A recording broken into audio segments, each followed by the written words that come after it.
Good afternoon and welcome to the SILA Foundation November webinar, Digital Predators, How AI is Transforming the Cybercrime Landscape. My name is Julie Mendel and I'm the Education Trustee for the SILA Foundation.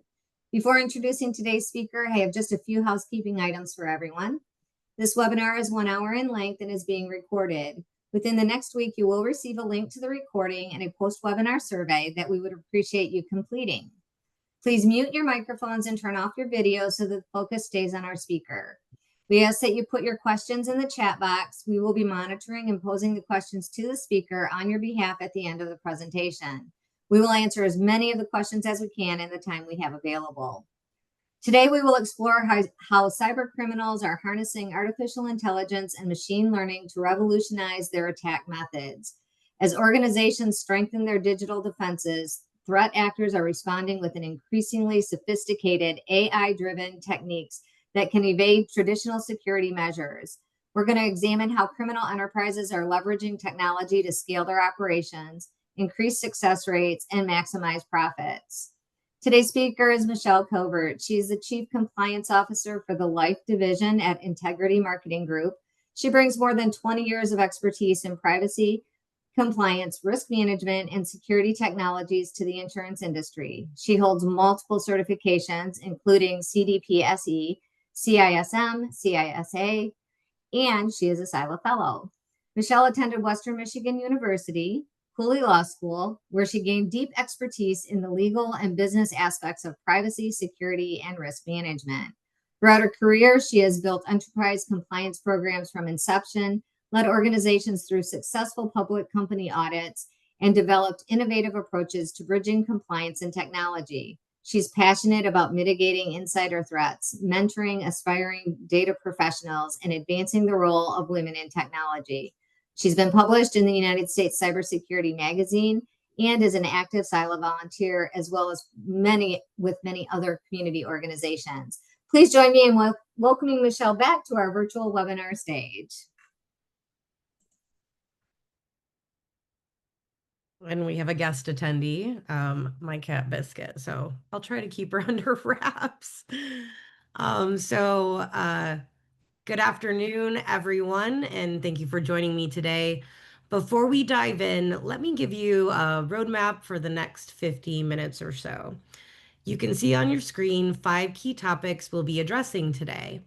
First, we're going to talk about why you, as securities and insurance licensing professionals, are particularly attractive targets for cyber criminals. You handle some of the most sensitive regulatory data in the financial services industry, and that makes you valuable to threat actors. Second, I'm going to show you how artificial intelligence has fundamentally changed the cybercrime landscape. We've moved from individual hackers working manually to AI systems that can target thousands of organizations simultaneously with sophisticated personalized attacks. Third, and this is critical, I'm going to share a real-world case study from just 3 months ago. In August 2025, a criminal operation used artificial intelligence to automate data theft and extortion against multiple organizations. This isn't theoretical. This actually happened. It was documented by Anthropic, and it shows us exactly what we're dealing with. Fourth, we'll look at what to watch for in your daily work. I'll show you the specific types of attacks that target licensing professionals, fake regulatory communications, credential harvesting attempts on licensing portals, and even deep fake impersonations of officials. These threats are designed specifically to exploit your workflows and responsibilities. Fifth, I want you to leave this session feeling informed and empowered, not overwhelmed. We'll discuss how the same artificial intelligence technology that enables these attacks can also defend against them. Understanding what's possible helps you recognize when your organization needs better protection and helps you have informed conversations with your IT and security teams. Throughout this presentation, I'll be pointing out red flags to watch for and questions you might want to raise within your organization While not everyone has the authority to implement enterprise-wide security controls, you all play a crucial role in recognizing threats and advocating for appropriate protections. We'll save 10 to 15 minutes at the end for questions. I know many SILA members prefer to listen and process rather than jump into Q&A during the session, and that's perfectly fine. If questions come to mind later, my contact information will be in the follow-up materials. My goal today is straightforward. I want you to understand the threat landscape, recognize what sophisticated artificial intelligence powered attacks look like, and know what questions to ask within your organizations. You don't need to become cybersecurity experts. You just need to be informed and vigilant. Before we begin, I'd like to get a quick sense of where everyone is starting from. I'd like to launch a brief poll, which will be anonymous, just one question.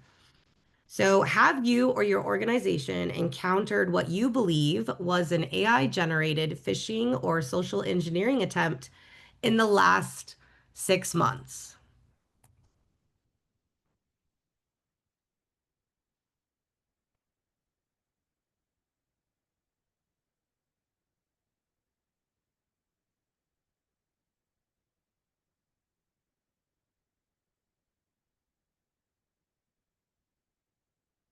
They're still coming in. Okay, I'm going to go ahead and call it because it includes the presenters. So here we go. Perfect. I'm sharing the results. Thank you. So I want to thank everyone for responding. It's interesting because I would say probably about, 70%. I don't math. That's why I went to law school, as I like to joke. Have definitely encountered these attacks, or you suspect that you have. Whereas, a small number aren't quite sure what they would look like. But let me tell you that all of the responses are valid. That's actually consistent with what we're seeing in the industry as a whole. And for those who aren't sure what an AI generated attack looks like, that's exactly what we're going to cover today. So let's start with the fundamentals and why this matters to SILA members. So there are three critical reasons why everyone in this session needs to pay attention to artificial intelligence powered cybercrime. First, your high value targets. And I don't mean that as a scare tactic. Think about what you handle every day: social security numbers, financial records, professional licensing information, regulatory filings, and likely client data. Criminals know this, and AI helps them identify and exploit these treasure troves of information at scale. You're not just managing any data, you're managing the regulatory backbone of the financial services industry. That makes you extraordinarily valuable to threat actors. Second, the regulatory consequences are severe. A data breach isn't just an IT problem, it's a compliance nightmare. We're talking about potential violations of securities regulations, insurance commissioner sanctions, FINRA penalties, and in worst cases, the loss of professional credentials that you or your agents have worked really hard to obtain and then maintain for years. The reputational damage alone can be career ending. Beyond the personal consequences, think about your organization's exposure: regulatory fines, legal liability, the cost of remediation, notification requirements. The average cost of a data breach in the financial services sector now exceeds $5.8 million per event. Third, and this is the game changer, artificial intelligence has fundamentally escalated the threat. In the past, sophisticated cyber attacks required skilled teams working manually. An attacker might target 10 to 20 organizations in a campaign, and each attack was labor intensive. Now, a single threat actor can use artificial intelligence to automate attacks against thousands of targets simultaneously. The attacks are faster, they're more convincing, and harder to detect. And this is what should really concern you. The AI is making strategic decisions, not just following scripts. So, how did we get here? Let me show you the evolution. The threat landscape has evolved through three distinct phases, and we're now in the most dangerous one. So, phase one, traditional attacks. This is what we've dealt with for decades: manual processes, limited scale, requiring experienced hackers with specialized skills. An attacker might target 10 to 20 organizations in a campaign, and each attack was labor intensive. They had to manually research targets, craft individual phishing emails, exploit vulnerabilities one by one. It was slow, it was limited, and it required expertise. Phase two is AI assisted. This is what we saw emerging over the past few years. Cyber criminals using artificial intelligence as a tool. For example, ChatGPT writes a convincing phishing email in perfect English, no grammatical errors. AI helps discover vulnerabilities in softwares, but the human is still in control, making all of the strategic decisions about who to target, what to steal, and how much to demand. Phase three, AI driven. And this is where we are today. This is what keeps cybersecurity professionals up at night. The artificial intelligence isn't just assisting anymore, it's making strategic decisions. It's choosing targets based on analysis of vulnerabilities and value. It's deciding what data to steal and monetization potential of that data. It's determining how much ransom to demand based on a victim's financial records, and it's automating the entire attack lifecycle from reconnaissance to extortion. And here's the terrifying part: it can scale to thousands of targets simultaneously. One criminal operator with the right artificial intelligence tools can launch attacks that would have required a team of dozens just a few years ago. The barrier to entry has collapsed, the speed has increased exponentially, and the sophistication is remarkable. Let me pause here and let's launch another quick poll to see where everyone was before today's session. So before today's presentation, which phase best described your understanding of AI and cybercrime? Traditional attacks, AI assisted, AI driven, wasn't aware that there was a distinction.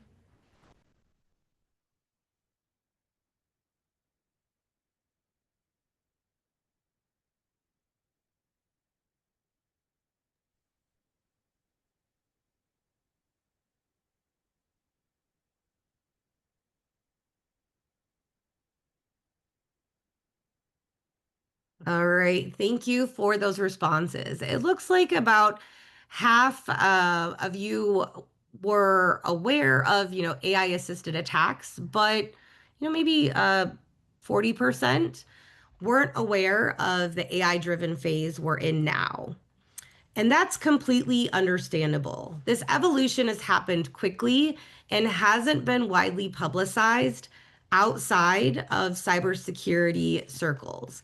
Let me show you a real world example of phase three in action that proves this isn't theoretical. Now, I know what some of you might be thinking. That sounds like science fiction. So let me just show you a real case that just happened.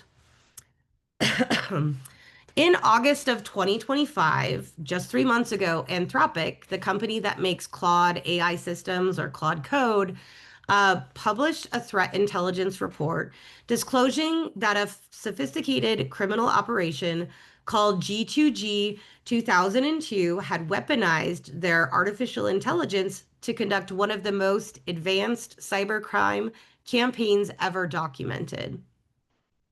This case represents a watershed moment in cybersecurity because it's the first publicly documented instance where AI made strategic, autonomous decisions in a criminal operation.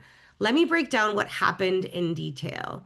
So, the initial aspect of this is the discovery. Anthropic detected this operation through their AI monitoring systems. They noticed unusual patterns in how Claude Code, their AI system, was being utilized. Specifically, it was being instructed to perform tasks related to network reconnaissance, vulnerability exploitation, and data exfiltration. When they investigated, they uncovered an entire criminal operation that had been running for 3 months.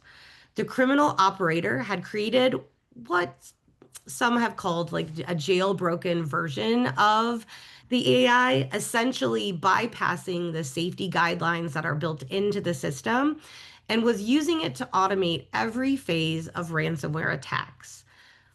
At least 17 organizations were hit in just 3 months, though investigators believe the actual number may be higher and likely is.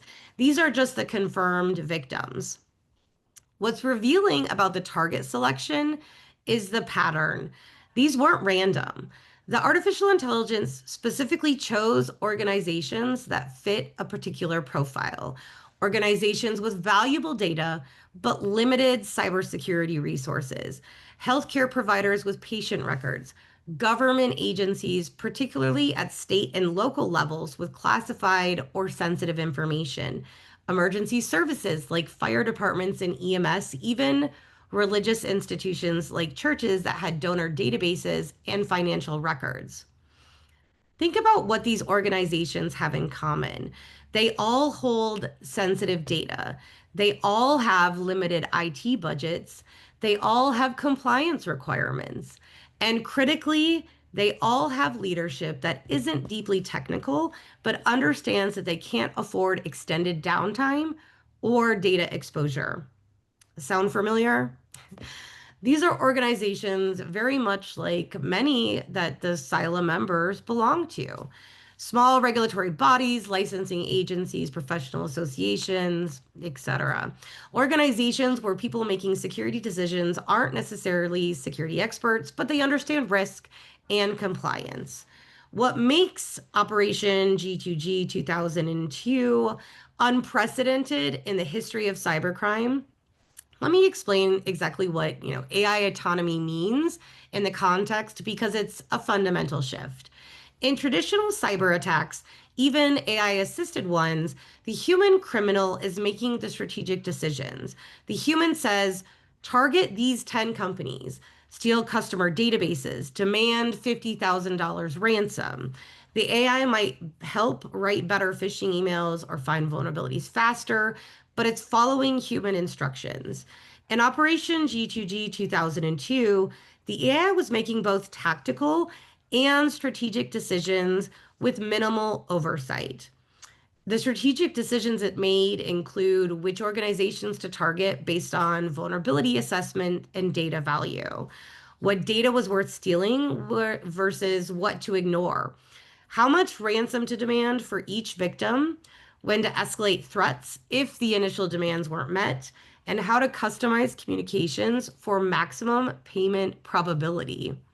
Some tactical decisions it made was which vulnerabilities to exploit on each target's network, what malware techniques to use to evade specific security tools, how to modify its own code when antivirus software detected it, and what exfiltration methods to use to avoid triggering data loss prevention systems, and then how to encrypt and then hide the stolen data. Here's what this looked like in practice. The criminals would give the artificial intelligence high-level objectives, something like target organizations in healthcare and government sectors in the United States. Prioritize those with annual budgets between $1 million and $50 million.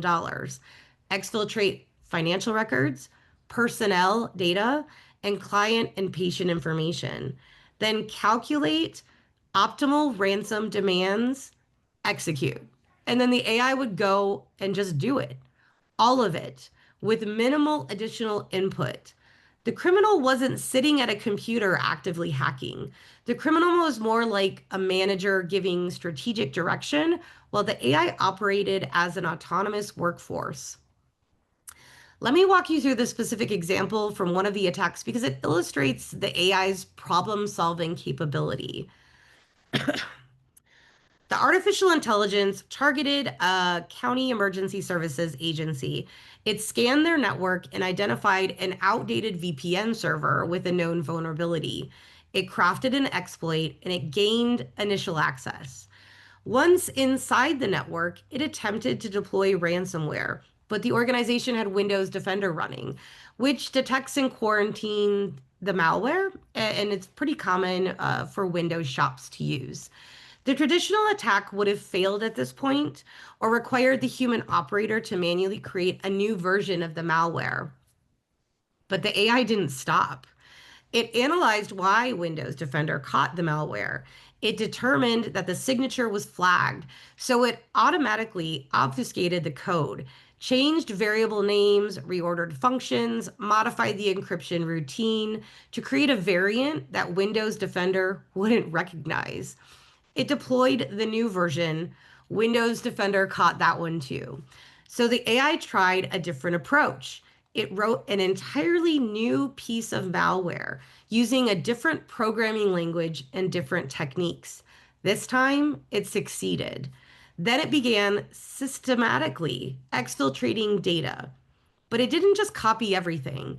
That would have triggered data loss prevention alerts. Instead, it analyzed file types and content. It prioritized financial spreadsheets, personnel files with social security numbers, and emergency contact databases. It ignored routine emails and non-sensitive documents. It exfiltrated data in small batches over several days to avoid detection. That's not just automation, that's autonomous problem solving. This is where the psychology gets really sophisticated in the ransom demand, and frankly, it's disturbing.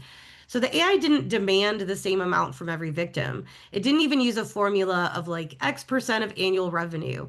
It customized each ransom demand based on a detailed financial analysis of the stolen data.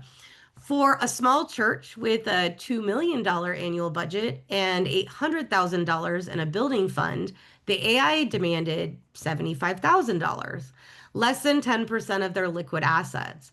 The ransom note referenced their specific financial position and framed the payment as a manageable business decision to protect your congregation's data. For a county government agency with a $30 million budget, the AI demanded $420,000, carefully calculated based on their emergency reserve funds. The note mentioned that they had $8 million in reserves and positioned the ransom as less than 6% of funds you have available. For a healthcare network with insignificant assets, the demand was over $500,000, again, calculated based on their financial records to be painful, but not impossible. The AI was essentially conducting financial due diligence on its victims to optimize ransom amounts. Too low, the criminal leaves money on the table. Too high, and the victim can't or won't pay. So artificial intelligence calculated the optimal amount to maximize both the likelihood of payment and the total revenue at the end of their campaign. And the language in the ransom note was psychologically targeted. They weren't generic threats. They acknowledged the victim's specific situation, showed understanding of their constraints, and framed payments as rational business decisions rather than giving in to criminals.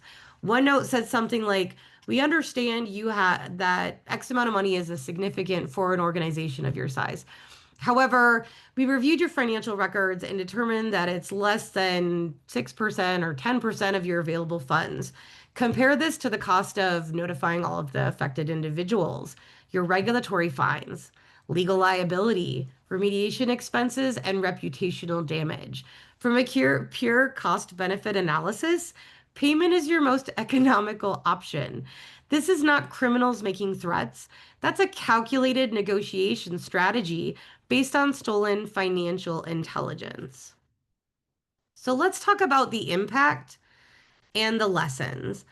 Ransom demands ranged from 75,000 to over 500,000 across 17 confirmed victims. Some paid, some didn't, but the total financial impact, including remediation costs, legal fees, notification expenses, and operational dysfunction or disruption, was in the millions. More importantly, the case proved several things. First, AI-driven cybercrime is no longer theoretical. It's happening right now. Operation G2G 2002 ran for 3 months before even being detected. So how many similar operations are running that haven't been caught? Second, the attackers don't need to be highly skilled anymore. The criminal who ran the operation didn't need to be an expert hacker. They needed to know how to configure and direct the AI, and the AI did all the skilled work on their behalf. Third, these attacks can scale dramatically. One person with an AI tool can launch attacks that previously would have required a team of specialists. The economics of cybercrime have fundamentally changed. Fourth, traditionally defenses are insufficient. These organizations had antivirus, they had firewalls, some had intrusion detection systems. The AI adapted to all of them. So let's talk about how Anthropic actually caught this when it was occurring. They have a monitoring system specifically designed to identify misuse of their AI. They track patterns of usage, look for indicators that someone is using the AI for malicious purposes, and investigate anomalies. When they identified this operation, they shut down the criminals' access, notified victims, cooperated with law enforcement, and published a threat intelligence report so the cybersecurity community could learn from it. But here's the crucial question. How many other AI systems are being used for similar operations? Not every AI company has Anthropic's monitoring capabilities. Not every tool has safety guidelines that can be enforced. And open source artificial intelligence models can be modified freely without any oversight. Operation G2G 2002 was caught. How many aren't being caught? So what does this mean for SILA members? You need to understand that you fit the target profile. You manage valuable data, you have compliance requirements, and you likely have cybersecurity resources that might be more limited compared to some Fortune 500 companies. You can't afford extended downtime or data breaches. An AI-driven attack could target your organization, analyze your defenses, adapt to your security measures, exfiltrate your most valuable data, and calculate a ransom demand based on your financial position with minimal human involvement. This isn't science fiction. This happened 3 months ago to organizations very much like all of ours. So I'd like to get into our third poll. I want to gauge how this information is landing. How concerned are you about AI-driven attacks like Operation G2G 2002 targeting your organization?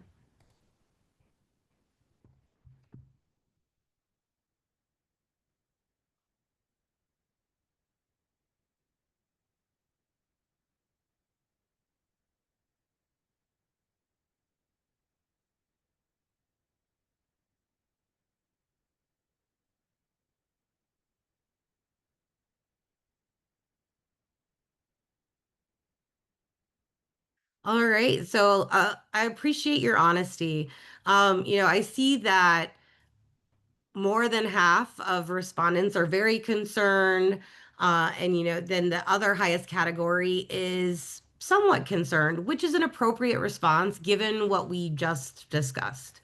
For those who need to learn more before assessing, that's exactly what we're going through. The specific attack methods next. Understanding how these attacks work is the first step in defending against them. Let me walk you through exactly how this attack worked because understanding the methodology helps you defend against it. So the attack followed a 4-step process, and the AI handled each phase with minimal human intervention. Step 1, reconnaissance. The AI didn't just scan random targets. It was systematic. It scanned thousands of VPN endpoints looking for vulnerable systems.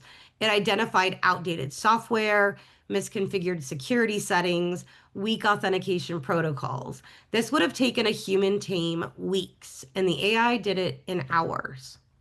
Step 2, infiltration. This is where it gets really sophisticated. When the AI tried to infiltrate systems and Windows Defender blocked its malware, the AI didn't give up. It created new obfuscated versions of the malware. When those got blocked, it wrote an entirely new tool using a different programming technique. It was problem solving in real time. Think about that. The AI encountered an obstacle and adapted. This is not automation, that's intelligence. Step 3, data extraction. Once inside, the AI didn't just copy everything. That would have triggered alarms. Instead, it analyzed the stolen files to identify the most valuable information for extortion purposes. Financial records, yes. Employee social security numbers, absolutely. Client lists, definitely. Mundane emails and routine documents, ignored. Step 4, extortion. This is where it gets almost creepy.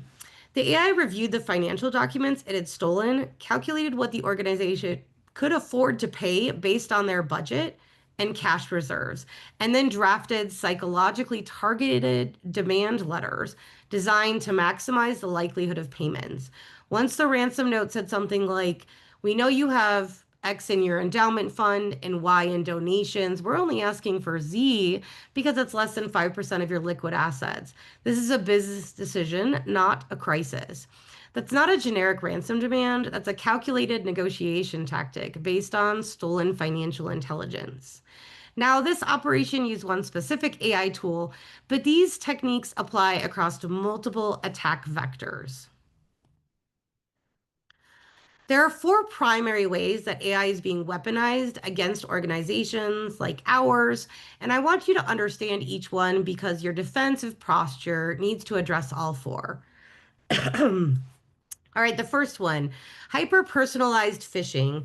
Gone are the days of generic, your account has been suspended, emails with bad grammar. Modern AI-powered phishing analyzes your LinkedIn profile, your company website, your social media posts, your professional connections, and crafts messages that sound exactly like something your colleague, your regulator, or your client would send. I've seen AI generated phishing emails that reference specific regulatory deadlines, use internal terminology, and even match the writing style of real executives. They're nearly impossible to distinguish from legitimate communications without verification. Now let me talk about deepfakes and voice cloning in details because this represents one of our most disturbing evolutions in cybercrime. This technology fundamentally undermines one of our most basic security mechanisms, our ability to trust what we see and hear. So, how the technology works. Let me start by explaining how accessible this has become. With just 3 to 5 seconds of someone's voice, like this recording, extracted from a webinar, a conference presentation, a YouTube video, even a voicemail greeting. Artificial intelligence can now clone that voice with remarkable accuracy. The voice clone captures not just the sound, but the speech patterns, the cadence, the accent, even the emotional tones. For video deepfakes, the technology needs a bit more source material, maybe 30 to 60 seconds of video, but that's readily available for most public figures. And we're not talking about grainy, obviously fake videos with bad CGI. Modern deepfakes can fool human observers even under scrutiny. The progression of deepfake sophistication. Now, this technology has evolved rapidly. In 2017, 2018, early deepfakes were detectable. There were visual artifacts like mouth movements in sync. The eyes didn't blink naturally. Security researchers could spot them. By 2019, 2020, voice cloning became sophisticated enough for real world fraud, which brings to me my first case study. This was a $243,000 CEO voice clone exploit from 2019. Criminals used AI to clone the voice of a German CEO. They called the managing director of the company's UK subsidiary. The voice on the phone sounded exactly like the CEO. Same German accent, same speech pattern, same tone, same mannerisms in speech. The CEO told the UK manager that the company was executing a confidential acquisition and needed to make an urgent payment to a Hungarian supplier. Time sensitive, confidential, executive authority requesting it. Pretty common for phishing, smishing techniques. The UK manager had worked with the CEO for years. He recognized the voice. He had no reason to doubt it. He authorized a wire transfer of $243,000. The money was gone immediately, transferred through multiple accounts, and laundered before the fraud was discovered. Here's what's important. That was 2019, 6 years ago. The technology required to do that has improved exponentially since then. What took sophisticated criminals and custom software in 2019 can now be done with commercial tools available to anyone. Case study number 2, the $25 million Hong Kong deepfake heist. Fast forward to early 2024, we can see how much the technology has progressed. A financial worker at a multinational corporation in Hong Kong received a message that appeared to be from the company's CFO about a confidential financial transaction. The worker was trained to be cautious. He was skeptical. He insisted on verifying through a video conference call before authorizing anything. Pretty common controls and practices to have in place. Think about that decision. That's exactly, what we want people to do. Verify before you trust. Don't rely on email alone. Get on a call, see the person. So they schedule a video conference. On that call, the financial worker saw and heard the CFO. He also saw several other colleagues from the finance department, people he recognized and had worked with. The video quality was excellent. Everyone looked real, everyone sounded real. They were in what appeared to be their actual offices. They discussed the transaction in detail, referencing internal projects, using company terminology, asking and answering questions naturally. Based on the video conference, based on seeing and hearing multiple trusted colleagues, the finance worker authorized a series of payments totaling $25 million. Every single person on that video call was a deepfake. Let that sink in for a moment. This wasn't a suspicious email. This wasn't a phone call with a scratchy connection. This was a video conference call with multiple participants, with interaction, back and forth dialogue, and it was entirely fabricated. The worker thought he was being careful. He thought video verification was the gold standard, and it would have been 5 years ago. But attackers knew that people trust video, and they exploited that trust. Now, originally, when I was planning this webinar, I had thought about creating a deepfake of my own. But I ultimately chose not to demonstrate this technology. I was seriously considering doing a live demonstration actually, because it's pretty easy to create a deep fake. You can do it in minutes online. There's websites. I looked at all the platforms. I could have taken publicly available video clips. I could have made one about an insurance commissioner speaking at a conference or a FINRA official giving testimony. And I could have created a deep fake of them saying whatever I scripted. The technology is freely available. Most platforms offer a free trial. Some are completely free. It would have taken me maybe 15, 20 minutes to create something convincing and to show you the process, just how simple it is. And I thought it would have been impactful, but I decided not to do it. Not because it's technically difficult, not because I couldn't figure it out. I could, and not because the tools are expensive or restricted. They're neither. I chose not to, even in an educational context with good intentions. I'm just not comfortable demonstrating how to create deceptive content that could impersonate real people. There's an ethical line there that I'm not willing to cross even to make a point. And honestly, That ethical hesitation is a part of what makes this threat so concerning. If I, someone who is committed to educating people about security, who is genuinely wants to help you protect yourselves and your company, felt uncomfortable demonstrating this technology, think about how few ethical guardrails exist for criminals who have no such reservations. The barrier to entry for this technology isn't technical skill. It's not cost. It's not access to specialized equipment. The only barrier is intent and integrity. The criminals don't have ethical hesitations that I do. So instead of showing you how to make a deepfake, I'm showing you real world consequences when criminals use technology without ethical constraints. $243,000 stolen through voice cloning, $25 million stolen through video deepfakes. These aren't theoretical risks, they're actual losses that happened because this technology is that accessible and that convincing. So you think about, well, what about how does this apply to SILA members? So let me bring this directly to your world. Think about the public figures in our regulatory ecosystems, your state insurance commissioners.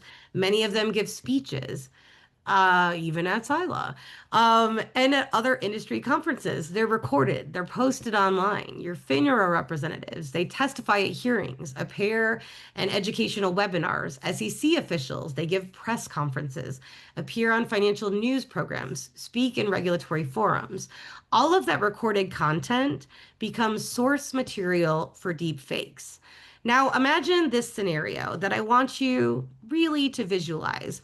You receive a video message or a video call request that appears to come from your state insurance commissioner or a FINRA compliance official, or it could just be, market conduct investigator or enforcement case. Pick a regulator. The face is right. It looks exactly like them. The voice is perfect. Same accent, same speech patterns. The background looks like their actual office. They're wearing a kind of professional attire that they would typically wear. They're using correct regulatory terminology. They reference recent regulatory changes that are actually happening. They sound knowledgeable because the AI has been trained on their actual speeches and statements, and they tell you that there's an urgent compliance issue with one of your licensing submissions. They say there's a problem that needs your immediate attention. They ask you to verify certain information by clicking a link to a secure portal or by sending files to a temporary secure email address or uploading documents to a special submission system. Everything about the request seems legitimate-ish. The person looks real, they sound real, they're using language and terminology that makes sense. The urgency feels appropriate for regulatory compliance matters. Would you question it or would you comply? Like, be honest with yourself. If video call came from someone who looked and sounded exactly like a regulator or your boss or your executive, using all of the right terminology, referencing real regulatory initiatives, would you insist on additional verification or would you assume that you're seeing and hearing them and that was verification enough? That's exactly what the Hong Kong finance worker thought. Video was his verification and it cost his company $25 million. The death of trust by recognition. And here's the fundamental problem. For centuries, humans have relied on recognizing faces and voices as a form of authentication. You know your colleagues' voices. You recognize your supervisor's face. You've met with your regulators.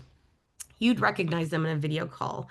That entire security model is now broken. You can no longer trust audio or video as proof of identity. Full stop. This is a profound shift, and I don't think we've fully grasped the implication yet. Our entire social structure is built on the assumptions that you can trust what you see and hear. Deepfakes break that assumption. Now, deepfakes aren't the only AI-powered threat that you need to understand, and let me briefly cover two more attack vectors. Intelligent malware. Traditionally, malware has a signature that antiviruses can detect. AI-powered malware continuously modifies its own code to evade detection. It's like the virus that evolves faster than a vaccine can be developed. By the time security software updates to catch version 1, the malware has already morphed into version 2, 3, and 4. And this is beyond the sonar technology that most next-gen antivirus have. These are net new versions of the malware, so there is a net new signature that's not been detected before. And then you have automated vulnerability discovery. AI can scan your entire technology infrastructure externally, so your websites, your portals, your APIs, your network configuration, and it can identify vulnerabilities faster than your security teams can patch them. In Operation G2G 2002, the AI was finding and exploiting vulnerabilities in hours and what would have taken human hacker days or weeks to discover. So let me pause and ask, which of these threats resonates most with you based on your daily work? So which AI enhanced threat concerns you the most? Hyper-personalized phishing emails, deepfakes and voice cloning, intelligent malware, automated vulnerability discovery, or all the above?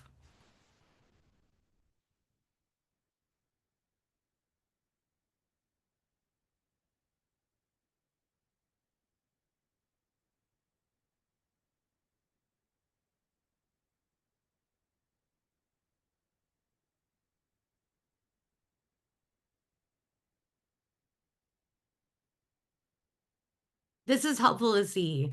More than 50% are most concerned with all the above equally. That makes sense given our role in licensing and registration because we're going to be attacked from all sides, right? So now let's talk about the threats that are specifically designed to target SILA members in particular. These are general, but let's make them even more specific to our work.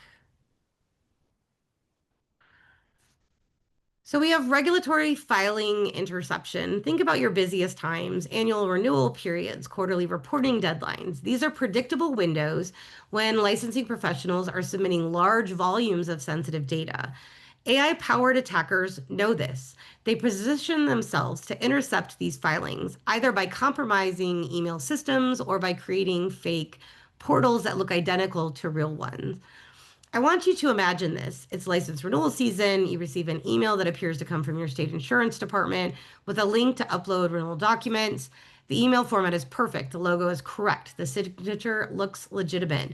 The language matches previous communications you've received from them. The timing makes sense. It's renewal season after all. You click the link. The portal looks like exactly the state's official submission system. Same color, same layout, same login fields. You upload files containing hundreds of client records, agent records, social security numbers, financial information, if necessary, attachments for background questions. Except you've just handed everything to criminals.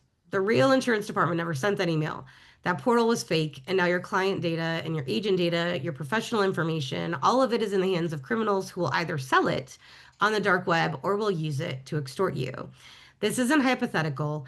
These fake regulatory portals are being created and used right now. The sophistication is pretty remarkable. They mirror real portals almost perfectly. And then we have credential harvesting. So your NIPR login, your CIRCON login, your FINRA CRD system access. These are golden tickets for attackers. With your credentials, they can access regulatory databases, view confidential information about you and your clients or your agents, submit fraudulent applications in your name, or even modify existing licensing information. And this is actively happening. Insurance agents and security professionals are being targeted right now by sophisticated phishing campaigns specifically designed to steal these credentials for your processing. FINRA has issued multiple regulatory notices warning member firms about these attacks, and state insurance commissioners have also reported increases in credential theft attempts. AI makes this worse because it can automate credential stuffing attacks, so taking the username and password combination that were stolen in previous data breaches and trying them across multiple systems simultaneously. If you've reused a password across systems, and many people do, a credential stolen from one breach can give access to attackers to your professional licensing accounts. And then there's the data exfiltration. So your agent files and your client files contain a wealth of information, personal details, financial status, insurance policies, investment portfolios, health information. This isn't just valuable for identity theft, it's valuable for targeting your clients with follow-on attacks. AI doesn't just steal this data randomly, it analyzes it. It identifies which clients are high net worth individuals. It determines which of them might be vulnerable to investment scams. It calculates optimal ransom amounts. If the attacker decides to extort you based on your client's apparent wealth, it could. And here's the insidious part. Once your client data is stolen or your agent data is stolen, criminals can and will use it to impersonate you in communications with your clients. They know the details of their policies, their family situation, their financial concerns because they've stolen your files. They craft incredibly convincing phishing emails to send to your clients that appear to come from you using only details you would know. And then there's the regulator impersonation. This is perhaps the most insidious threat and directly connects to those deepfake examples I shared, which have happened. First, let me tell you what we know is happening right now. Insurance agents and security professionals are being targeted with these sophisticated phishing campaigns. They're trying to steal your credentials. They're going to impersonate insurance departments, FINRA, the SEC, use fake regulatory deadline urgencies, things like your license renewal is incomplete, urgent, CRD system filing required. They want to pressure you into clicking the malicious link to provide your credentials. And FINRA has issued multiple regulatory notices warning members about these exact threats. It's documented. It's happening right now. So let's talk about where this is headed with deepfake technology. So that finance worker who lost $25 million, he wasn't an entry-level employee who didn't know better. He was trained. He was a financial professional who had approval processes in place. He knew to be cautious. When he received a suspicious request, he did exactly what we train people to do.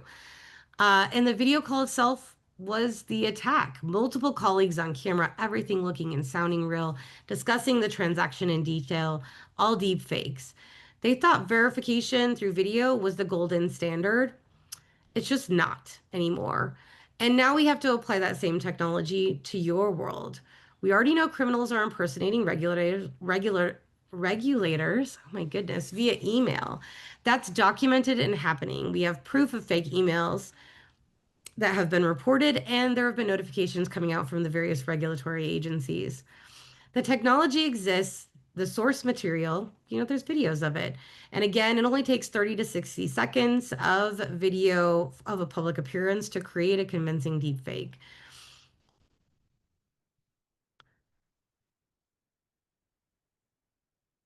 Okay, so I've painted a pretty alarming picture, but there's good news, and I really mean this.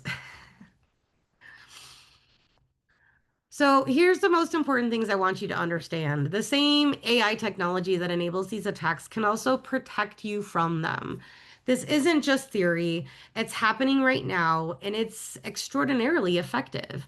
So there is AI-powered threat detection, modern security systems that can analyze millions of data points, login attempts, email headers, file access patterns, network traffic.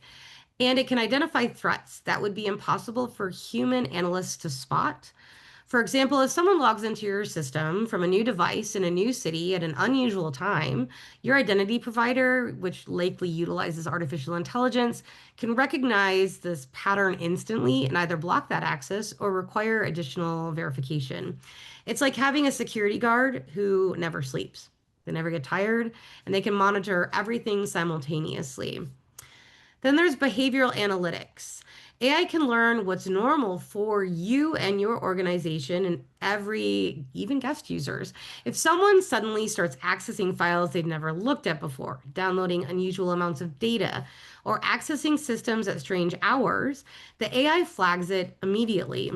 This is especially powerful for licensing professionals because it can detect when someone is accessing a regulatory filing system in a way that don't match your typical behavior, potentially catching insider threat or compromised accounts before damage occurs. And then there's automated security operations. So security teams are overwhelmed. On average, operations teams receive thousands of alerts per day, and most are false positives. AI can automatically triage these alerts, investigating the low priority ones and escalating only the genuine threats that require human attention. This means your security team can focus on the complex, sophisticated threats instead of being burdened or buried in routine alerts. It's forced multiplication for under-resourced security teams. And then there's advanced authentication. So beyond passwords and even beyond, traditional multi-factor authentication, artificial intelligence powered systems analyze how you type, how you move your mouse, and how quickly you navigate through applications. If someone steals your password and even your two-factor authentication code, the system can still detect that it's not really you trying to log in on behavior patterns. And all of these defenses continuously learn and evolve. As attackers develop new techniques, your AI powered defenses can adapt to counter them. It's a technological arms race, but you can have the advantage if your organization deploy these tools. I want to emphasize that you're not helpless. Our businesses are not helpless. The technology exists to defend against these attacks. The question is whether or not your organization is deploying it. So let me get to the sense of where your organizations currently are in terms of defensive capabilities. So, does your organization currently use AI powered security tools?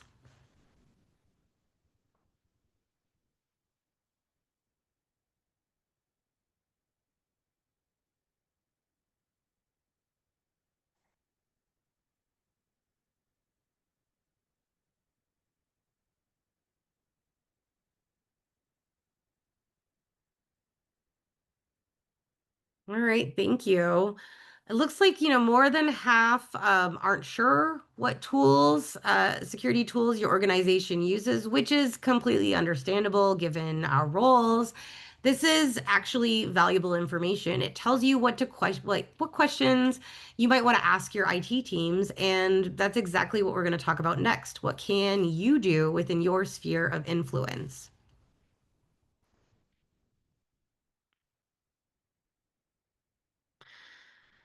I know that not everyone in this session has authority to mandate enterprise-wide security implementations, but everyone has the ability to take action within their own area of influence to advocate for better security practices. So, action one, implement multi-factor authentication on all of your accounts.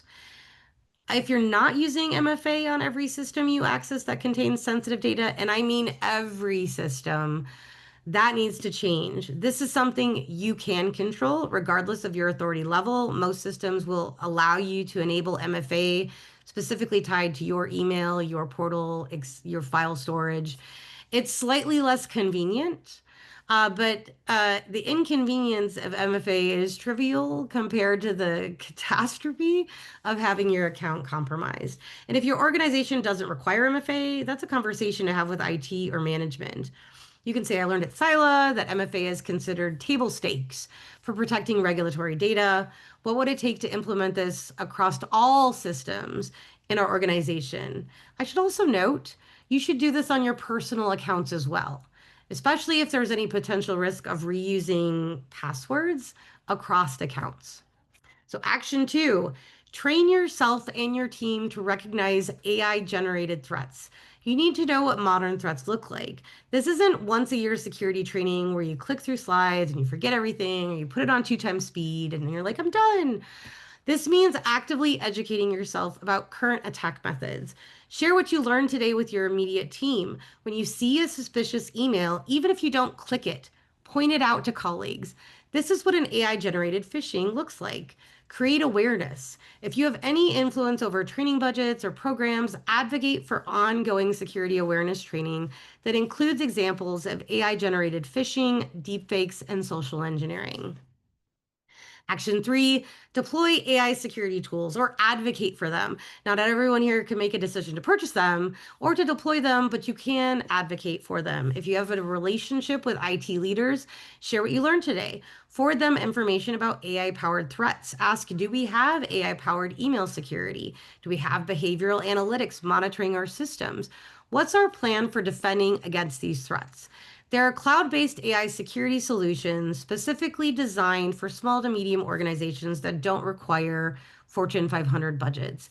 Even basic AI-powered email security and endpoint detection can dramatically reduce your risk. Action 4, establish verification protocols for yourself and encourage others to do the same. This is a procedure change. It could even be a policy change. It's not necessarily a technology change. And it's something that you can implement immediately in your own work. Here's the protocol, and it's simple but not negotiable. Any unusual request, especially involving sensitive data, credential verification, urgent requirements, or financial transactions, must be verified through out-of-band confirmation using a known contact method. So what does that mean in practice? If you receive an email that appears to be from your peer, your boss, or a regulator, asking you to click a link or send information, don't use contact information from that email. Look up the official contact information from the website or your internal or existing records and call the number to verify the request. If you receive a phone call or even a video call requesting urgent access, end the call politely and then call back using a number you already have on file, not the callback number that the caller provides. Think back to that Hong Kong example, the financial worker who lost $25 million. If he had ended that video conference call and called the CFO's known office number to verify, the fraud would have been stopped immediately. The real CFO would have said, I never requested that or that transaction. This protocol works even against sophisticated deepfakes because criminals can't answer a phone to a real person's actual phone number, at least not yet. So implement this yourself, share it with your team. If you have influence, suggest it be formalized as an organizational procedure or policy. Action 5, join threat sharing networks. When one SILA member organization gets targeted by a specific attack, everyone else needs to know about it immediately. Industry-specific threat sharing networks allow you to receive real-time alerts about emerging attacks targeting your sector. If SILA doesn't have a threat sharing arrangement, you could look at joining the information sharing and analysis centers to find one relevant to financial services or insurance. If someone in your organization gets a suspicious email or call, report it, share it, warn others. Collective awareness is collective defense. So, final poll. I want to know what resonates most with you in terms of what you feel you can actually do. Which action step do you feel most able to implement or advocate for in your role?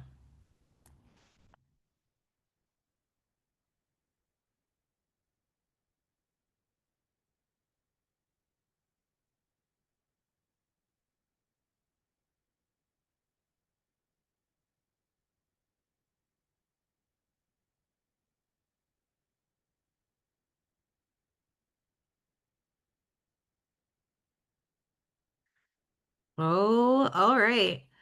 We've got a good amount of requests coming in. So I would say, probably 30% of respondees feel that threat sharing or intelligence sharing is something that resonates with them. That's a great place to start. You don't have to do everything at once. Pick one thing and begin there. The important thing is to start. And if you're not sure yet, that's okay. Let this information sink in and pick something that makes sense for your situation. All right, so key takeaways. First, the threat is real and current. It isn't coming in the future, it is happening right now.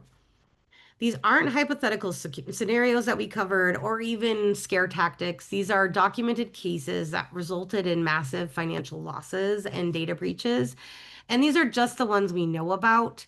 There are ones that aren't publicly reported or weren't caught by security researchers. And there are probably many organizations that have been compromised and never disclosed it. How many attacks are happening right now and won't be discovered for months?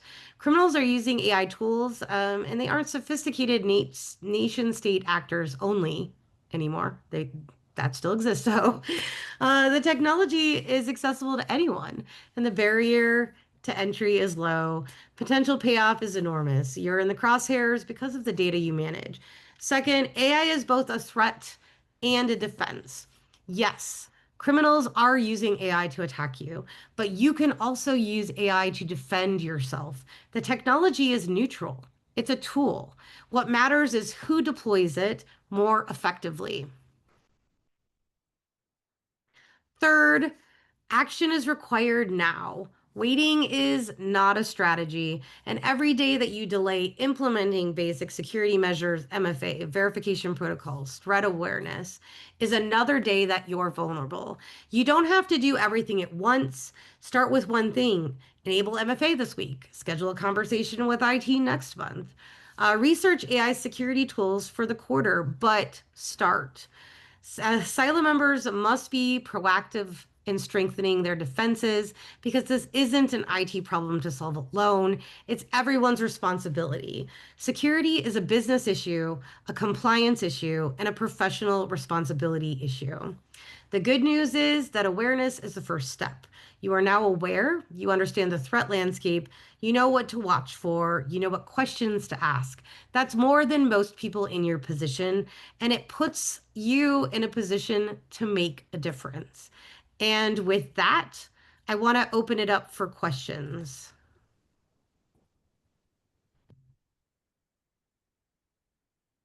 Okay, I am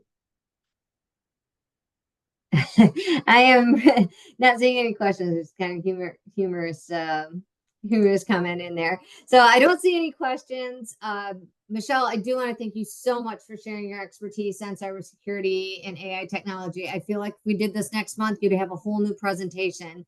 Also, thank you for being such a good friend to SILA and to the SILA Foundation. We really do appreciate you and your time this afternoon. As a reminder to everyone else, our webinars are free of charge. They're open to the public. We love it when you share our invitations. We want you to watch for and complete the post-webinar survey, and then plan on joining us in January for a webinar on background screening. No webinar in December.